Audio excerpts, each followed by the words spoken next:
want to do a video on conspiracy theories, and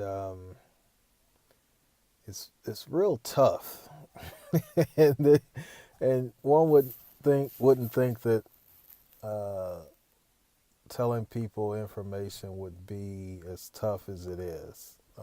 So you're probably wondering why I'm sitting in the dark. I'm at my kid's soccer practice,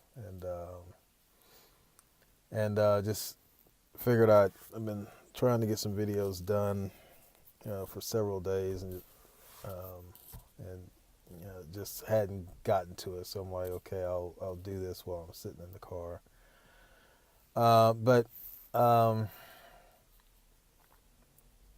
and I've heard of other people experiencing the same thing, the same problems. Okay, so when you learn the truth, when you learn that uh, the so-called Negroes, Hispanics, and Native Americans are the nation of Israel. When you learn that and you start telling other people, you get various responses. Okay, um, you get the oh, that's great. I always knew we were special.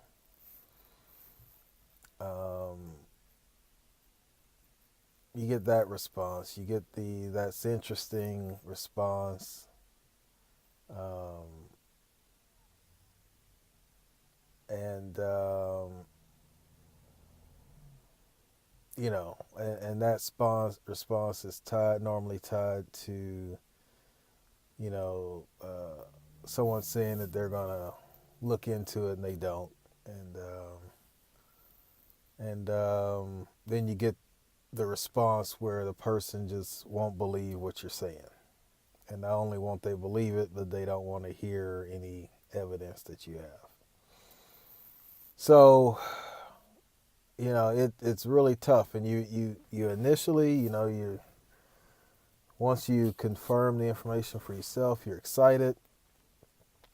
You want to tell other people, you want to tell family members, you want to tell friends, and you uh, come to the understanding that um, they don't really care, and they're sold on the lie. They're sold on what they hear every Saturday or Sunday or whatever day that they go um, to church. They're sold on what they've been told by their parents, grandparents, and again, the minister that they deal with, and they don't really care to know the truth. Okay, and the easy sell off or the easy pushback. A lot of people, oh, you're a conspiracy theorist, especially when you start trying to open their eyes even beyond the Bible to stuff that is going on in the world and is going on in plain sight, but people just refuse to open up to the truth. And it's not even, a lot of people go to secondary media sources to get information, but it's so apparent. Even CNN, Fox, CBS, ABC, all of those guys are telling you, for the most part, it's pretty much the same thing. Not as focused of a topic, but there's little things that they mix in the news stories that tell you the truth, but unless you have it on the forefront of your mind, it just goes right by you, And so, had a situation, I first came into the truth, and secondary media source was talking about the military vehicles that have been given to police departments around the country. Okay, so I told someone that, and of course they kind of just blew it off, you know. And then sure enough, their local town ran an article in the paper where they were excited that they had got their MRAP, their military vehicle. And so then the person comes back and he's like, "Oh, you're right." Okay. Now,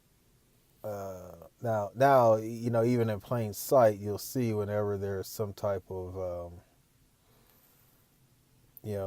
mass shooting or some type of demonstration. Now you see these military vehicles out on the streets, and people are looking at this, and no one even bats an eye or questions why. Another situation is with the FEMA camps. Told some people about that. You know, oh, you're crazy or whatever. There are no FEMA camps.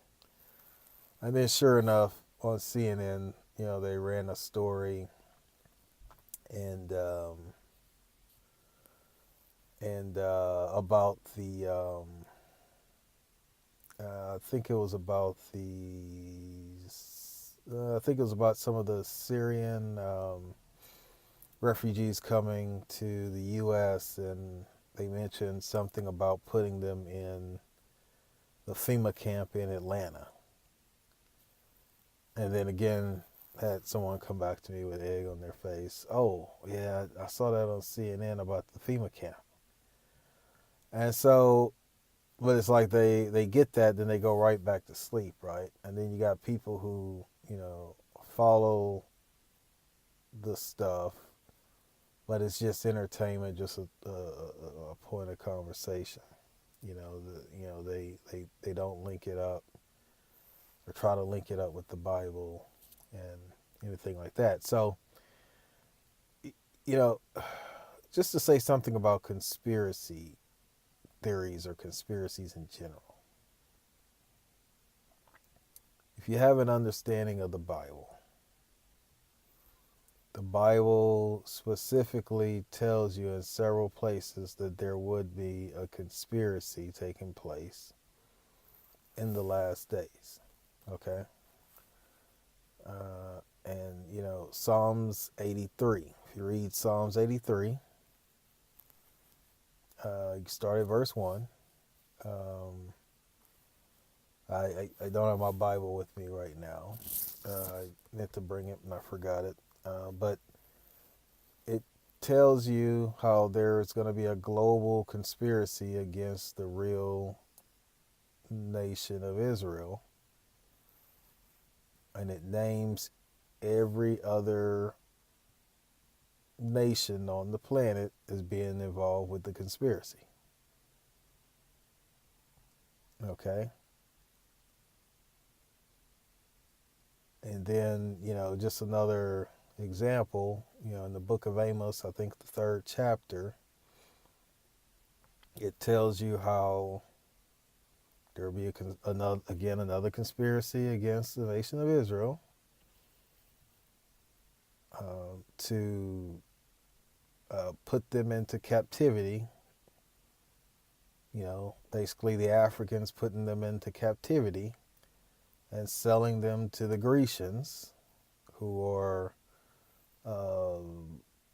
most, not all, the Caucasian people,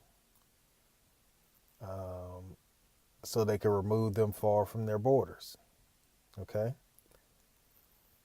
So in Psalms 83, you got the conspiracy to keep the knowledge of who the nation of Israel was from them, to take it from them, keep it from them.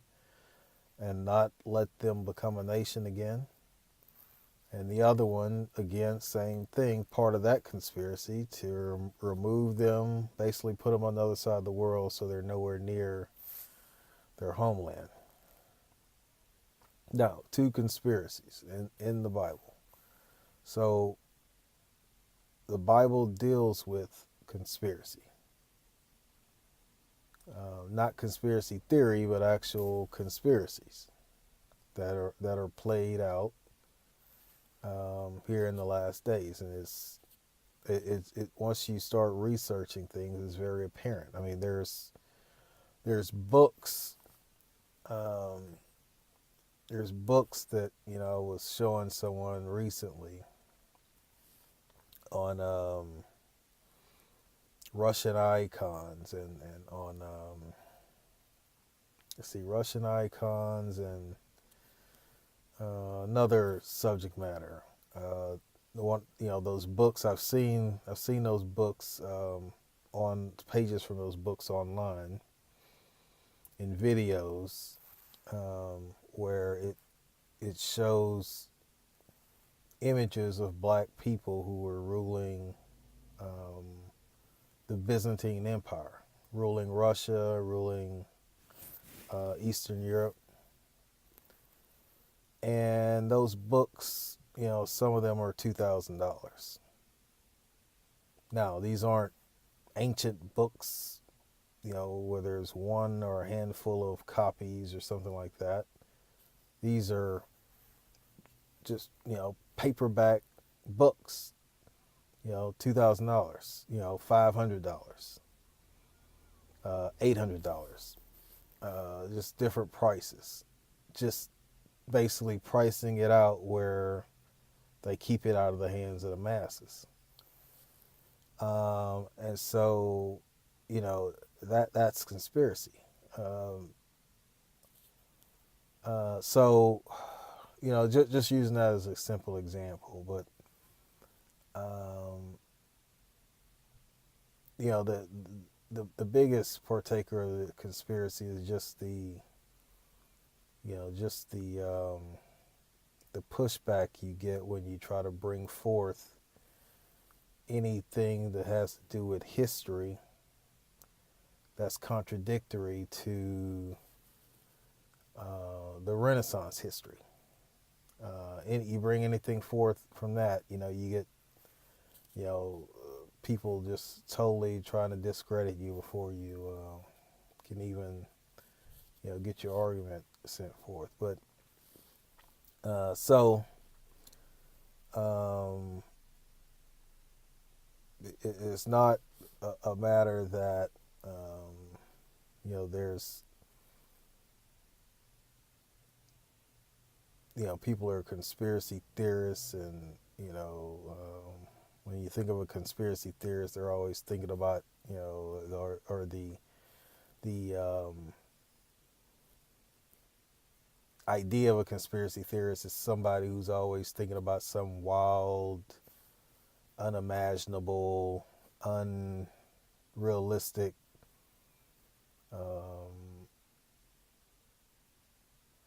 concept of what's taking place or what's driving certain events, and that could be further from the truth. When you get into this truth, it all can be proven in the Bible with archaeology and with actual history books. So I just want to do that video on conspiracies, as that's something to contend with as you try to push forth this truth, and leave a message if you like.